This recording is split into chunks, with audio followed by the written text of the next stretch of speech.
Village tips உறவுகள் அனைவருக்கும் வணக்கங்க. இன்னைக்கு எள்ளை வைத்து நம்ம ரொம்ப சிம்பிளா செய்யக்கூடிய இந்த மருத்துவம், இதை நீங்க அப்படியே உள்ளுக்கு ஒரு ஸ்பூன் அளவுக்கு மட்டும் சாப்பிடுங்க.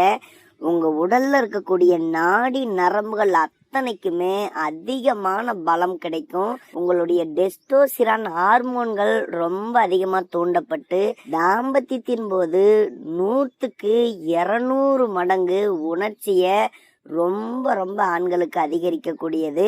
இளைத்தவர்களுக்கு எள்ளு, கொழுத்தவர்களுக்கு கொள்ளு அப்படின்னு சொல்லுவாங்க. இந்த எள் நம்ம சாப்பிடும்போது நம்மளுடைய உடல் நல்ல பலமாகும். நம்மளுடைய எலும்புகள், நம்மளுடைய தசைகள் அத்தனையுமே அதிகமான வலிமை பெறுவதை கண் கூட பார்க்கலாம். இதை நீங்க கரெக்டா ஒரு 3 மாதம் சாப்பிட்டு வாங்க. இது எதுவுமே இல்லைங்க, உங்களுக்கு தேவையான அளவுக்கு கருப்பு எள்ளை எடுத்துக்காங்க. அதோட தேவையான அளவுக்கு தேனை ஊற்றி நல்லா மிக்ஸ் பண்ணுங்க.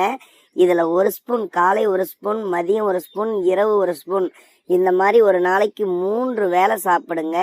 இப்படி மட்டும் நீங்க சாப்பிட்டு வாங்க. ஒரு ஸ்நாக்ஸ் மாதிரி உங்களுடைய தாம்பத்தியத்தின் போது ஏற்படக்கூடிய சோர்வு என்பது இருக்காது. பயங்கரமான ஆற்றலை தாம்பத்தியத்துல தரக்கூடியது. விந்தணுக்களின் தரத்தை ரொம்ப அதிகப்படுத்தக்கூடியதுங்க. விந்துவில் நல்ல உயிரணுக்களை ரொம்ப அதிகமா தரக்கூடியது. கண்டிப்பா ஆண்களுக்கான மருத்துவத்தை நம்மளுடைய சேனல்ல பதிவிடுறோம். ஒரே ஒரு லைக்கை மட்டும் இந்த வீடியோக்கு போட்டுட்டு நம்ம சேனலை மட்டும் சப்ஸ்கிரைப் பண்ணி வச்சுக்காங்க. அது எனக்கு போதும். இதுலயே கருப்பு எள், வெள்ளை எள் அப்படின்னு 2 விதம் இருக்கு. ஆனா கருப்பு எள் தான் ரொம்ப ரொம்ப நல்லது. அதனால ஆண்கள் கட்டாயம் பயன்படுத்துங்க.